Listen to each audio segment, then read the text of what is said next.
नमस्ते, मैं अविनाश आप सबका टाइम एंगल ट्रेडिंग चैनल में स्वागत करता हूँ। आज मैं स्टॉक में एनबीसीसी लेके आया हूँ। एनबीसीसी आज 8 रुपया ऊपर था। कल का अगर हम लोग क्लोजिंग देखते तो एक मिनट, कल का क्लोजिंग आज 76 रुपया है, तो कल का क्लोजिंग ऑलमोस्ट 68 के आसपास थी। भी आज यहाँ पे एनबीसीसी ने इतनी अच्छी मूवमेंट दी है। ये वीकली चार्ट है मेरे सामने, और मैंने ये लास्ट टाइम मैंने एक्सप्लेन किया था कि इसमें एक buy signal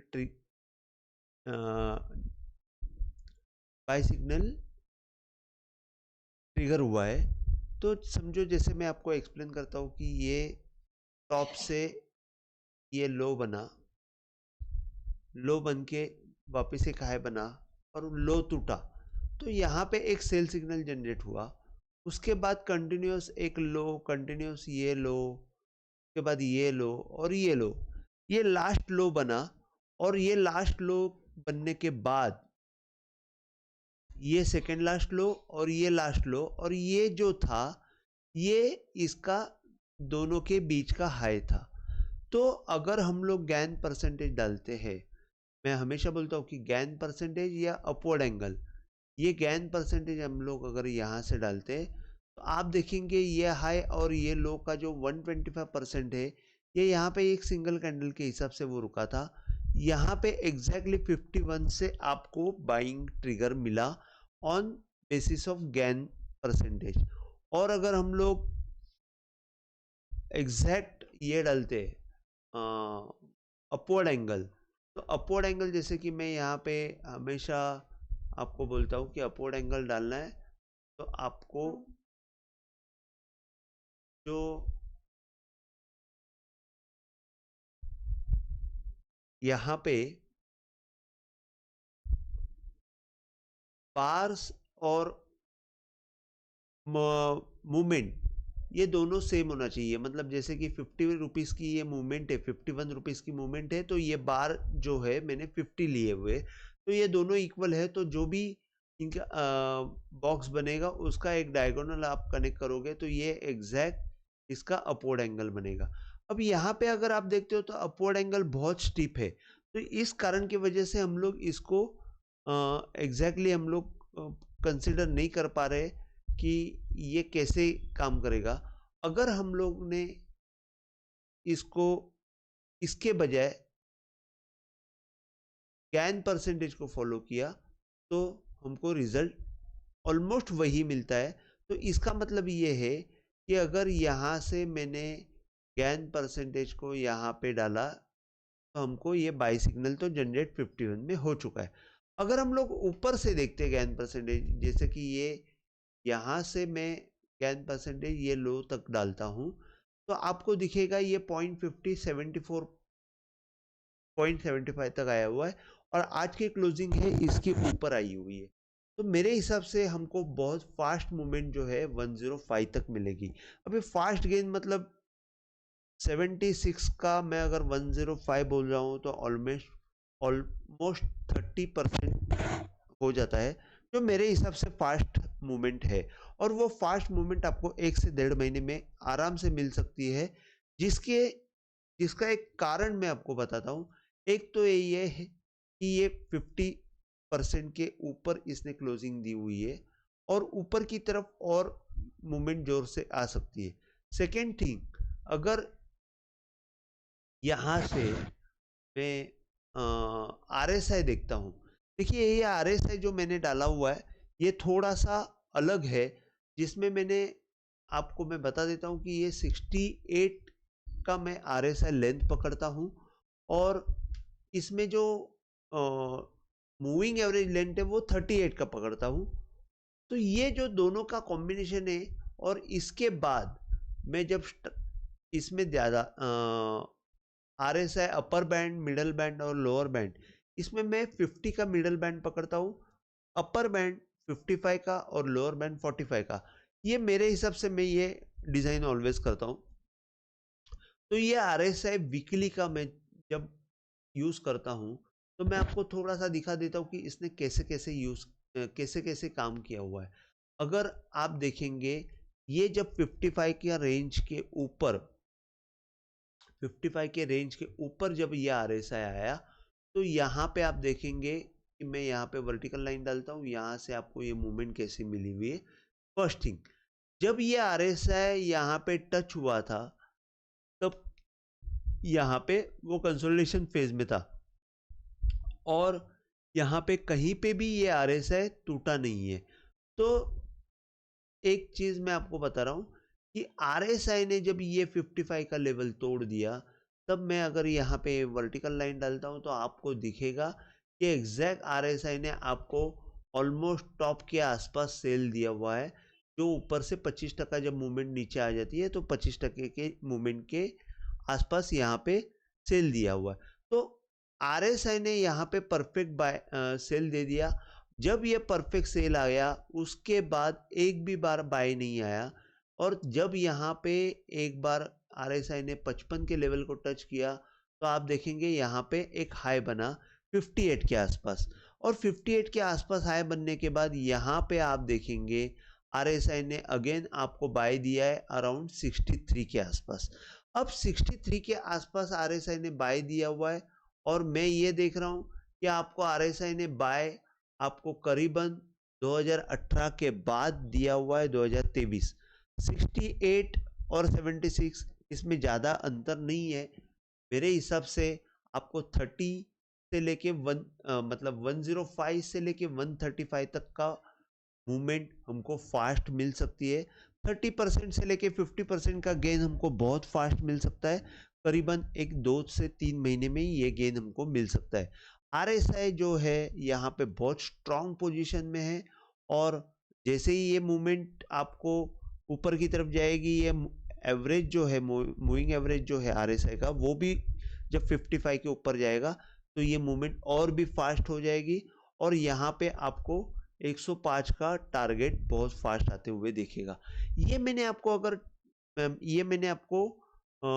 daily weekly chart में टेक्निकली आपको मैंने बताया हुआ है कि क्या हो सकता है। अगर हम लोग थोड़ा सा सिर्फ कैंडल स्टिक के ऊपर देखते हैं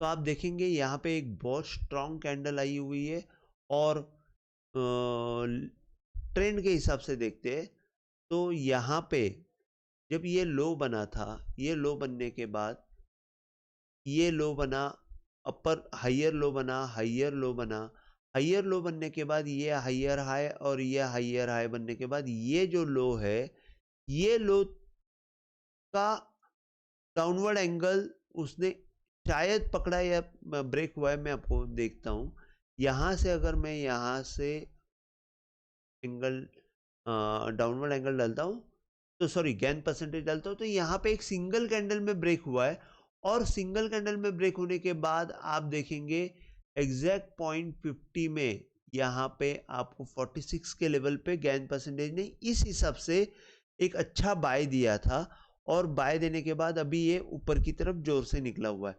तो मेरे हिसाब से अगर हम लोग ब्रॉड पिक्चर में देखते हैं तो ये लो से ये लो नया लो बना, हाइयर लो बना, अब ये हाई से हमको ये नया हाई बनते हुए दिख रहा है। तो मेरे हिसाब से ये ऊपर का लेवल जो है बहुत फास्ट हमको ऊपर की तरफ आ जाएगा। और एक मिनट,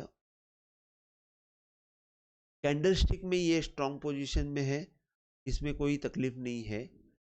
अभी यहाँ पे मैंने RSI में बताया और ट्रेंड वाइज बताया। अब मैं थोड़ा सा आपको इसका फंडामेंटल आपको दिखा देता हूं। अभी आज ही, एक मिनट, आज ही NBCC ने उनकी एक मीटिंग हुई थी, एक सेकंड, उनकी एक मीटिंग हुई थी, और वो मीटिंग में उन्होंने ये प्रेजेंटेशन दे दिया था NBCC का, और ये NBCC का आज का ही प्रेजेंटेशन है। मैं आपको ये डेट दिखा देता हूँ, 30 नवंबर 2023। तो आज के प्रेजेंटेशन में उन्होंने कंपनी के बारे में सब बताया। जैसे कि कंपनी वर्किंग करती है पीएमसी, ईपीसी और आरई में। जैसे कि इसमें पीएमसी का जॉब करती है, कंस्ट्रक्शन का करती है और कमर्शियल ऑफिस में भी काम करती है। तो जैसे कि 2% जो है वो आरई का काम है, ईपीसी मतलब एग्जीक्यूशन लेवल पे काम किया जाता है, वो करीबन 6% है, और पीएमसी का जो काम है वो 92% है। तो कंसेप्ट टू कमीशनिंग ये बिजनेस मॉडल उन्होंने सब बताया हुआ है कि जैसे इसमें हॉस्पिटल से, एजुकेशन ऑफिस से, रियल एस्टेट प्रोजेक्ट से, रोड से, एयरपोर्ट से, ब्रिजेस से, बॉर्डर फेंसिंग है, रोड वर्क से, all types of irrigation infrastructure है, सब तरफ सब काम करती है एनबीसीसी। अब इसमें इन्होंने सबसे एक बढ़िया रिपोर्ट जो बताया हुआ है यहाँ पे देखिए, ये ऑर्डर बुक स्टेटस जो है बिजनेस इनकर्ड इन 23-24 सिक्योर्ड। अभी जैसे कि इन्होंने ऑर्डर बुक में कंसोलिडेटेड ऑर्डर बुक देखेंगे तो 55,300 करोड़ का इन्होंने ऑर्डर बुक दिया दिखाया हुआ है। और इसमें नया ऑर्डर जो है, नया order current market current financial year में उन्होंने 7,000 करोड़ का लिया है।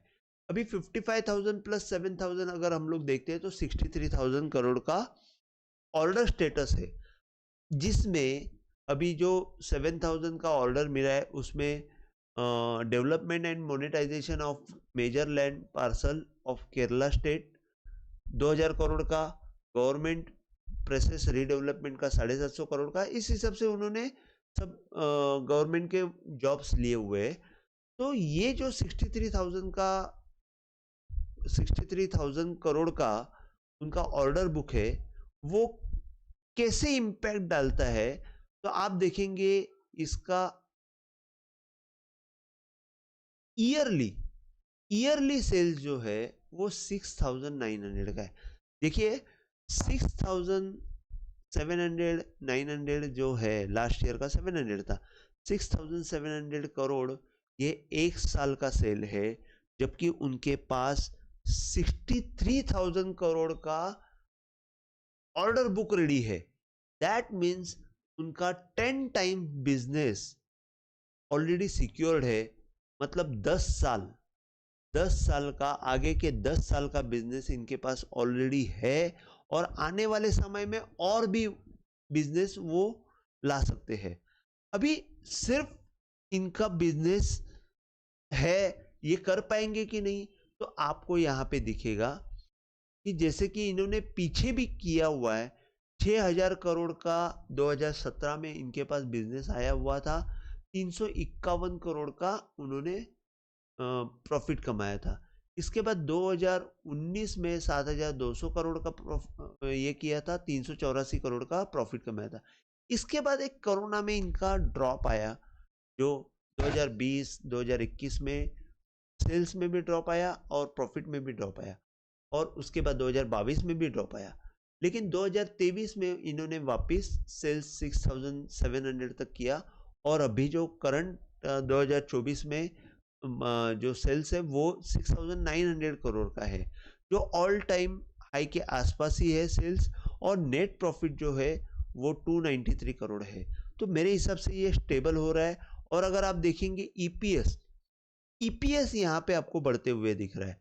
अगर ईपीएस हमारा बढ़ते हुए दिख रहा है, अभी इसमें आप देखेंगे स्टॉक पी 36.4 का है, ईपीएस 1.63 है, और इसके बाद करंट प्राइस 76 की है। अभी जैसे कि ईपीएस ये हो गया आपका, इंट्रिंसिक वैल्यू 30 का है, करंट वैल्यू 76 का है, फेस वैल्यू 1 का है।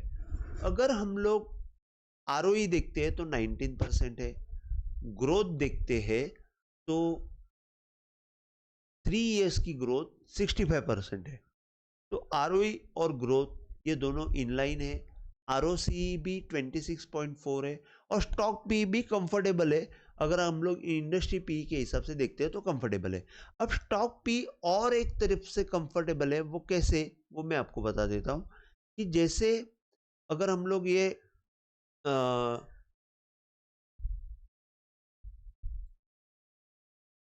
स्टॉक पी का मैक्सिमम चार्ट देखते हैं, ईपीएस और पी का चार्ट देखते हैं, तो आप मीडियन पी जो है वो 31.6 है और अभी जो स्टॉक पी चल रहा है 36.4 है। मतलब over the period of 10 years का मीडियन पी जो है वो 36.4 है। और यहाँ से आप देखेंगे कि मीडियन पी के नीचे आने के बाद एक बार स्टॉक प्रेशर में आया था और वहाँ से अभी ये ऊपर निकला है मीडियन पी के ऊपर। तो दैट मीन्स कि पीई अभी एक्सपांशन होने वाला है और ईपीएस भी ऑलरेडी ये एक्सपांशन मोड पे ही चल रहा है। तो पी ये जो है ईपीएस 1.91 से 2.09 हुआ है और पी जो है 36.4 है। तो पी और एक्सपांशन में ईपीएस ये दोनों जब एक्सपांशन में जाएंगे तो आपको बहुत अच्छा रिजल्ट मिलेगा। मेरे ख्याल से पी जो है अराउंड, अगर इस लेवल से अगर ये हाई जो है ये 73.5 है और लो जो है 17 का है, अगर हम लोग 73.5 और 17 निकाल देते हैं तो 56 के आसपास आता है और 56 का डिफरेंस में 50% अगर हम लोग गिनते हैं तो 23 आता है। तो अगर हम लोग यहाँ से 23 माइनस करते हैं, जो टॉप का अगर हम लोग देखते हैं 73, तो यहाँ से अगर 23 माइनस करते हो तो मेरे हिसाब से पी में एक्सपांशन अप टू 50 तक होगा। मतलब क्या होगा कि 36 का भाव 50 पी हो जाएगा और ईपीएस करीबन 2.09 से लेकर 2.50 तक हो जाएगा।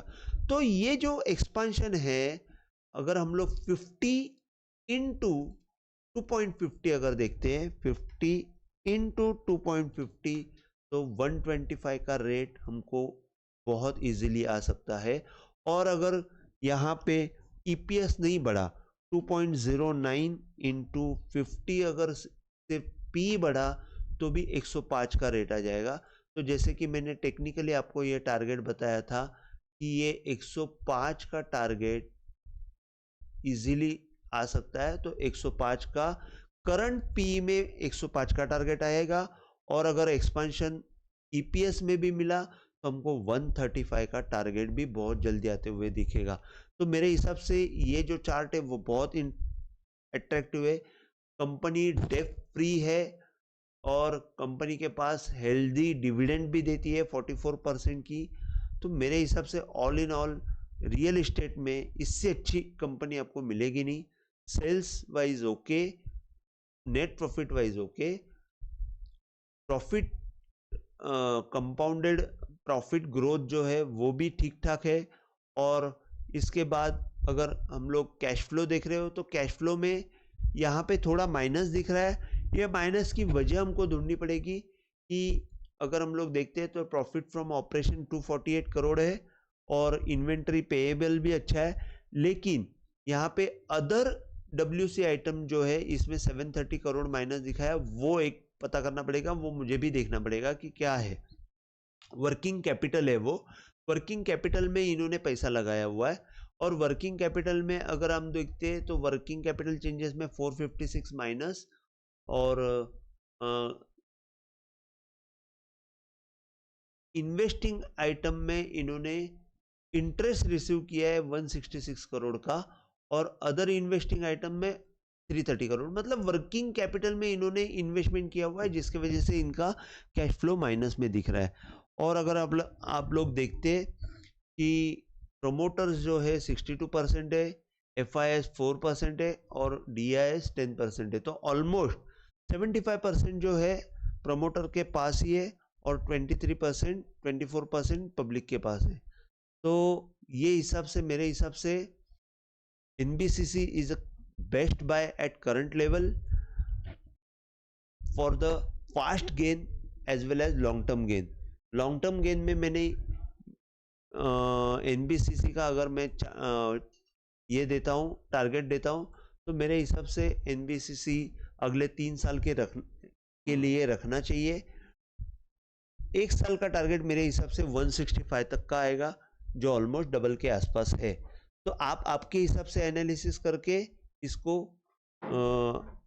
आपके इन्वेस्टमेंट का भाग बना सकते हो। आज के लिए बस इतना ही। अगर आपको वीडियो पसंद आया हो तो प्लीज़ आप शेयर कीजिए, लाइक कीजिए, सब्सक्राइब कीजिए। जय हिंद, थैंक यू।